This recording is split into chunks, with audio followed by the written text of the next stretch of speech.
the kind introduction, and I want to start by thanking President Macron for hosting the event and, of course, for the lovely dinner last night. During the dinner, President Macron looked at me and asked if I would like to speak, and I said, Mr. President, I'm here for the good company and free wine, but I have to earn my keep today. And I, of course, want to thank Prime Minister Modi for being here and for co-hosting the summit, for all of you for participating. And I'm not here this morning to talk about AI safety, which was the title of the conference a couple of years ago. I'm here to talk about AI opportunity. When conferences like this convene to discuss a cutting-edge technology, oftentimes I think our response is to be too self-conscious, too risk-averse. But never have I encountered a breakthrough in tech that so clearly calls us to do precisely the opposite. Now, our administration, the Trump administration, believes that AI will have countless revolutionary applications in economic innovation, job creation, national security, healthcare, free expression, and beyond. And to restrict its development now will not only unfairly benefit incumbents in the space, it would mean paralyzing one of the most promising technologies we have seen in generations. Now, with that in mind, I'd like to make 4 main points today. Number 1, this administration will ensure that American AI technology continues to be the gold standard worldwide, and we are the partner of choice for others, foreign countries, and certainly businesses as they expand their own use of AI. Number 2, we believe that excessive regulation of the AI sector could kill a transformative industry just as it's taking off, and will make every effort to encourage pro-growth AI policies, and I like to see that deregulatory flavor making its way into a lot of the conversations this conference. Number 3, we feel very strongly that AI must remain free from ideological bias, and that American AI will not be co-opted into a tool for authoritarian censorship. And finally, number 4, the Trump administration will maintain a pro-worker growth path for AI, so it can be a potent tool for job creation in the United States. And I appreciate Prime Minister Modi's point. AI, I really believe, will facilitate and make people more productive. It is not going to replace human beings. It will never replace human beings. And I think too many of the leaders in the AI industry, when they talk about this fear of replacing workers, I think they really miss the point. AI, we believe, is going to make us more productive, more prosperous, and more free. The United States of America is the leader in AI, and our administration plans to keep it that way. The U.S. possesses all components across the full AI stack, including advanced semiconductor design, frontier algorithms, and, of course, transformational applications. Now, the computing power this stack requires is integral to advancing AI technology. And to safeguard America's advantage, the Trump administration will ensure that the most powerful AI systems are built in the U.S. with American-designed and manufactured chips.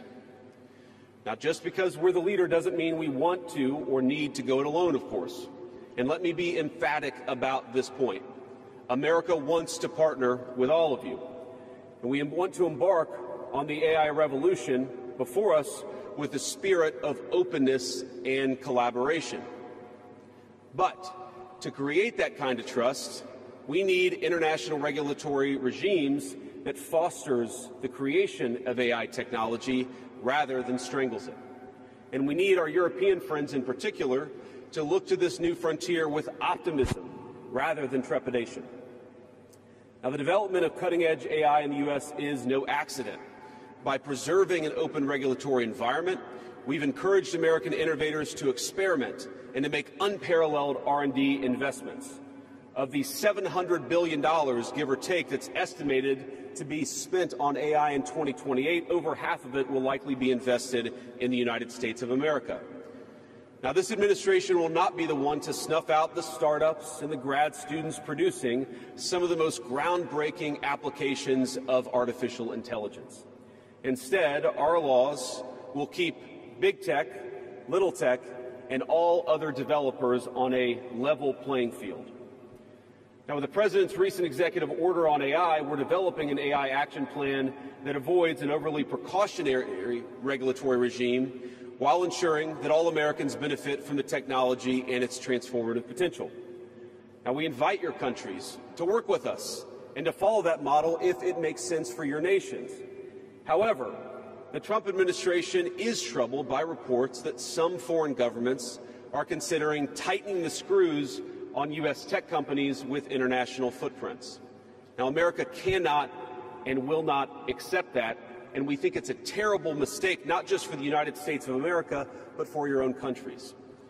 Now, U.S. innovators of all sizes already know what it's like to deal with onerous international rules. Many of our most productive tech companies are forced to deal with the EU's Digital Services Act and the massive regulations it created about taking down content and policing so-called misinformation. And of course, we want to ensure the internet is a safe place, but it is one thing to prevent a predator from preying on a child on the internet, and it is something quite different to prevent a grown man or woman from accessing an opinion that the government thinks is misinformation. Meanwhile, for smaller firms, navigating the GDPR means paying endless legal compliance costs or otherwise risking massive fines. Now, for some, the easiest way to avoid the dilemma has been to simply block EU users in the first place. Is this really the future that we want, ladies and gentlemen? I think the answer for all of us should be no. Now, there's no issue where we worry about more than regulation when it comes to energy. And again, I appreciated the comments of so many at the conference because they recognize that we stand now at the frontier of an AI industry that is hungry for reliable power and high-quality semiconductors. Yet too many of our friends are deindustrializing on the one hand and chasing reliable power out of their nations and off their grids with the other. The AI future is not going to be won by hand-wringing about safety. It will be won by building, from reliable power plants to the manufacturing facilities that can produce the chips of the future.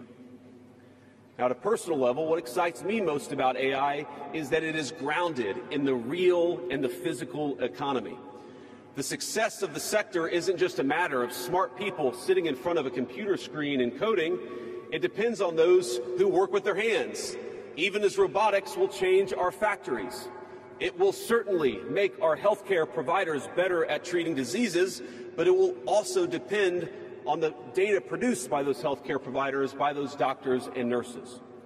I believe it will help us create and store new modes of power in the future, but right now, AI cannot take off unless the world builds the energy infrastructure to support it. Now, it's my view that tech innovation over the last 20 years has often conjured images of smart people staring at computer screens, engineering in the world of bits. But the AI economy will primarily depend on and transform the world of atoms. Now, at this moment, we face the extraordinary prospect of a new industrial revolution, one on par with the invention of the steam engine or Bessemer steel. But it will never come to pass if overregulation deters innovators from taking the risks necessary to advance the ball. Nor will it occur if we allow AI to become dominated by massive players looking to use the tech to censor or control users' thoughts. And I'd ask if you step back a moment and ask yourself, who is most aggressively demanding that we, meaning political leaders gathered here today, do the most aggressive regulation? It is very often the people who already have an incumbent advantage in the market. And when a massive incumbent comes to us asking us for safety regulations, we ought to ask whether that safety regulation is for the benefit of our people or whether it's for the benefit of the incumbent. Now, over the last few years, we've watched as governments, businesses, and nonprofit organizations have advanced unpopular and, I believe, downright ahistorical social agendas through AI. In the U.S., we had AI image generators trying to tell us that George Washington was black or that America's doughboys in World War I were in fact women. Now, we laugh at this now, and of course it was ridiculous, but we have to remember the lessons from that ridiculous moment. And what we take from it is that the Trump administration will ensure that AI systems developed in America are free from ideological bias and never restrict our citizens' right to free speech. We can trust our people to think, to consume information, to develop their own ideas, and to debate with one another in the open marketplace of ideas.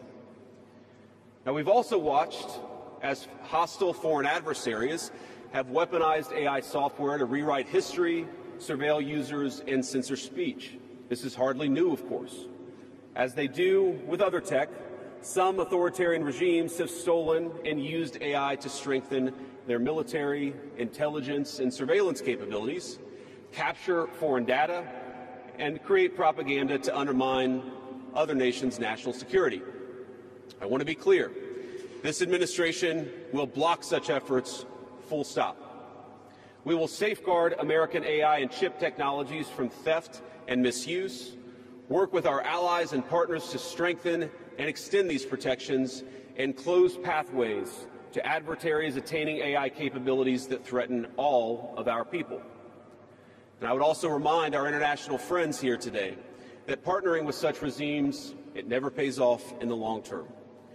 From CCTV to 5G equipment, we're all familiar with cheap tech in the marketplace that's been heavily subsidized and exported by authoritarian regimes. But as I know, and I think some of us in this room have learned from experience, partnering with them means chaining your nation to an authoritarian master that seeks to infiltrate, dig in, and seize your information infrastructure. Should a deal seem too good to be true, just remember the old adage that we learned in Silicon Valley: if you aren't paying for the product, you are the product. Finally, this administration wants to be very clear about one last point. We will always center American workers in our AI policy. We refuse to view AI as a purely disruptive technology that will inevitably automate away our labor force. We believe, and we will fight for policies that ensure that AI is going to make our workers more productive, and we expect that they will reap the rewards with higher wages, better benefits, and safer and more prosperous communities. From law to medicine, manufacturing, the most immediate applications of AI almost all involve supplementing, not replacing, the work being done by Americans. Now, combined with this administration's worker-first approach to immigration, we believe that a U.S. labor force prepared to use AI to its fullest extent will instead attract the attention of businesses that have offshored some of these roles. To accomplish this, the administration will make sure that America has the best trained workforce in the world. Our schools will teach students how to manage, how to supervise, and how to interact with AI-enabled tools as they become more and more a part of our everyday lives. And as AI creates new jobs and industries, our government, businesses, and labor organizations have an obligation to work together to empower the workers, not just of the United States, but all over the country, all over the world. To that end, for all major AI policy decisions coming from the federal government, the Trump administration will guarantee American workers a seat at the table, and we're very proud of that. Now, I've taken up enough of your time, so I'd like to close with just a quick story. This is a beautiful country, President Macron, and I know that you're proud of it and should be. And yesterday, as I was touring Les Invalides with General Gravette with my 3 kids, he was kind enough to show me the sword that belonged to America's dearest international friend from our own revolution, of course, the Marquis de Lafayette. He let me hold the sword, but of course he made me put on the white gloves beforehand. And it got me thinking of this country, France, and of course of my own country, and of the beautiful civilization that we have built together with weapons like that saber. Weapons that are dangerous in the wrong hands, but are incredible tools for liberty and prosperity in the right hands. I couldn't help but think of the conference today.